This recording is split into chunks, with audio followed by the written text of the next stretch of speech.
We go. Alright, welcome back to Metal Hero Review, episode number 152. We're doing. For some reason, my last video got a dislike. I'm not sure why.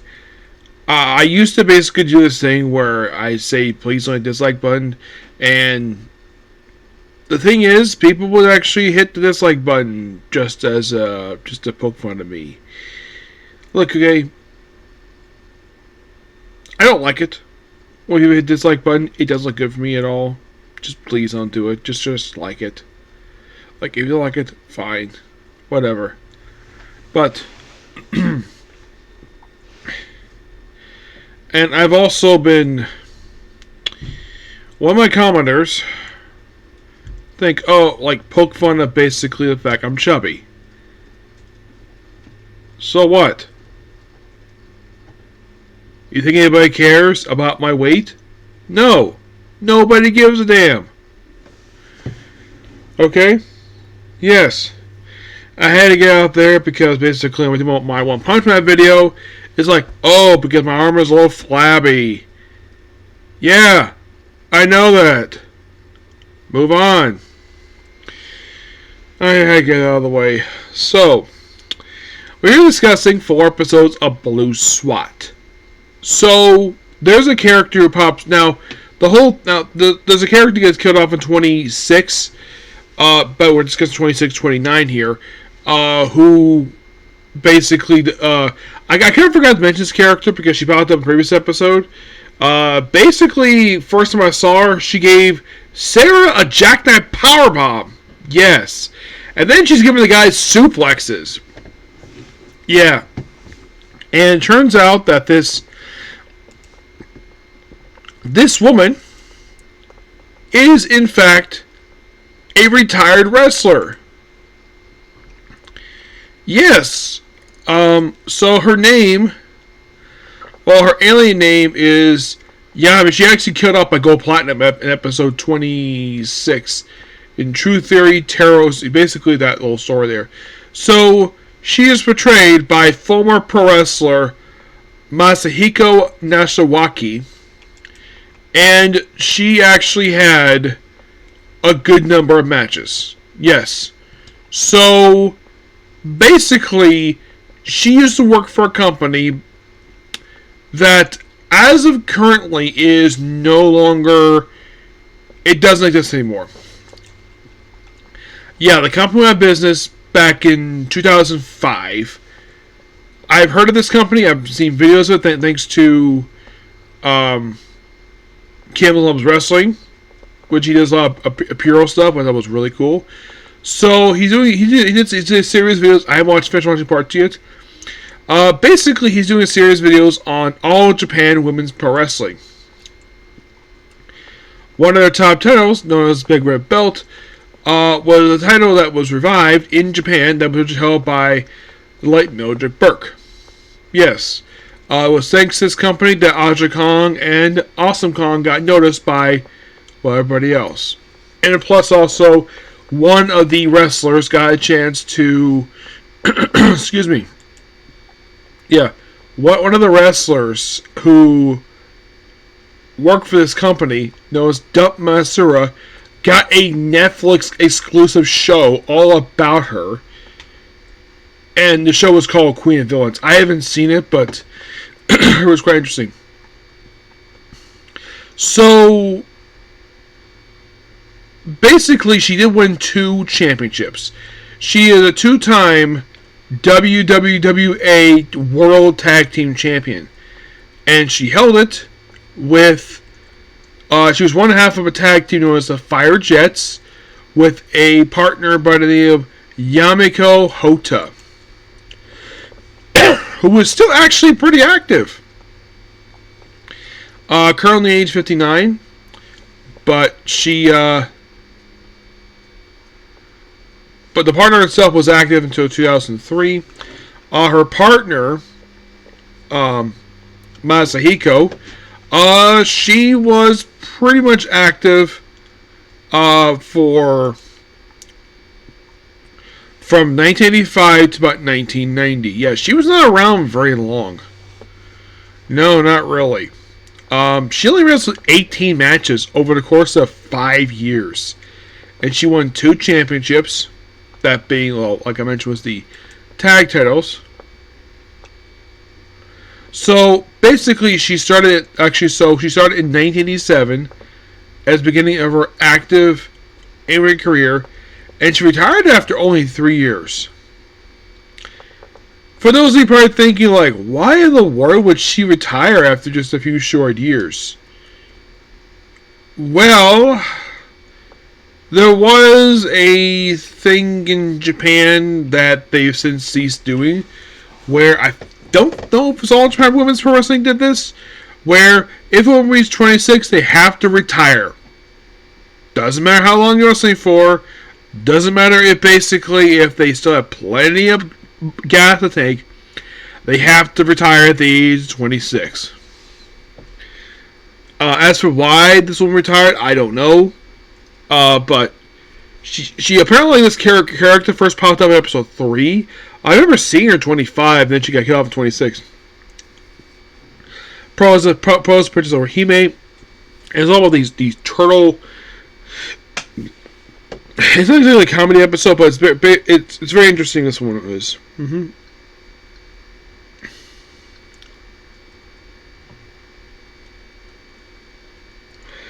Ooh. Yeah, so it's like we have the scientist working. Apparently, he's 35 years old. So at one point, it's like, oh man, it's due to the environment he was in, and this alien who was taking possession of the woman's body, who was played by a female wrestler. Well, they decided to dress up as Prince Orihime from the Turtle story, with the drag. I think it was like the Turtle Palace underwater.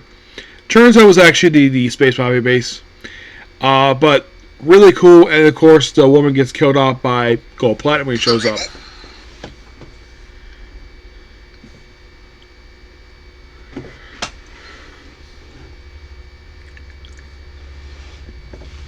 Yeah, so they kill her. They kill them off there.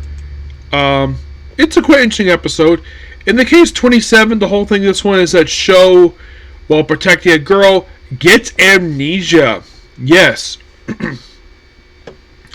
At one point, the commander of the Space Mafia troops, he tries to take possession of Bob because he's got all the blue SWAT stuff. Yeah, the thing about Sho is he gets a lot more developed than Sig does sometimes. And that's why the kid's supposed to be the leader. He doesn't act like a leader. And it takes until almost toward the end of the episode to get his memory back. And he thinks that the blue SWAT are enemies of his, but it turns out no, they're really not. And he has to go back to where he found the girl. And it's a very good standalone episode. As for 28 is basically where it focuses on not members of the SWAT. It's actually CG, their tech person, which there's a friend of his who disappeared, who basically was paralyzed from the waist down thanks to an accident that was caused by his mom, where she was. This is really weird. She was just randomly driving.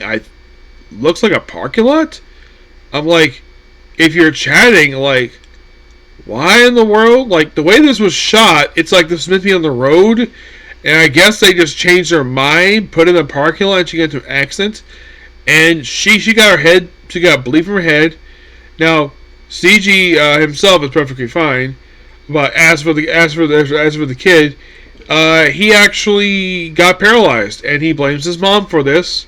And apparently, him getting paralyzed lost his ability to go overseas. He's a genius. I'm like, I would think that him being paralyzed would not prevent him from going overseas. I'm like, that's freaking stupid. I would think that, despite being a genius, that he will go overseas. Look at, let's say, I think, what was his name? It was, he just passed away.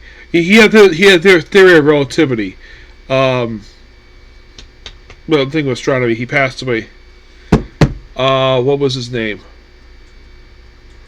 He popped up on Star Trek.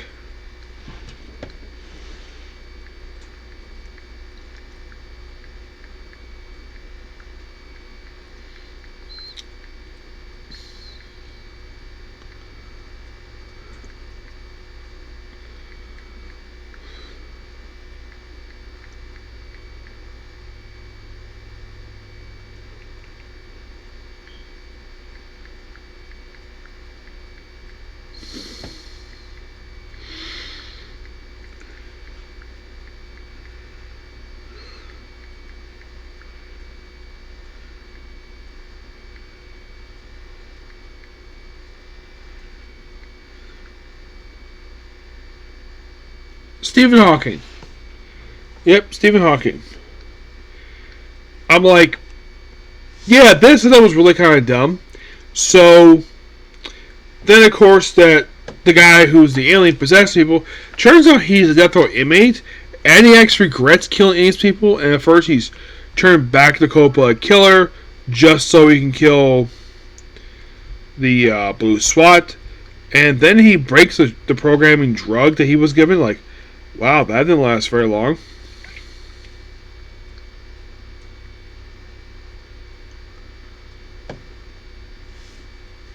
Yeah, that didn't particularly last very long, per se. So, and then of course he has, once again, possesses the kid's body, the guy's body, because he's unconscious, and he does no problem. He says to say he actually sort of gives the guy a proper goodbye with his mom, who was dying, and she was expected to die that very day, and of course, basically, he's not arrested for what he did. Yes. It's a quite interesting episode. I do appreciate the fact focus on tech person here. But in the case of episode 29, this one is, well,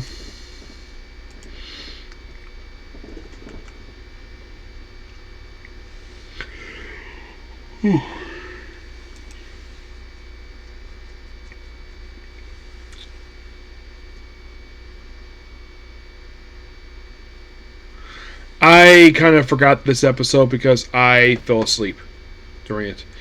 Yeah, it was due to basically sleepiness. I'm just going to probably talk about the next episode, but I did enjoy watching. Now, I'm going to rewatch 29 because I completely forgot what happened this episode. It was because I just fell asleep because I was feeling a little tired. So I'm going to rewatch it, and then I'm going to review this one plus episode 30. Then I'm just going to come back and do the last two episodes, okay? So, even though I said I was going to do 29, but I fell asleep, I completely forgot the episode, okay? So, until you see the next video, so please like and subscribe to notifications.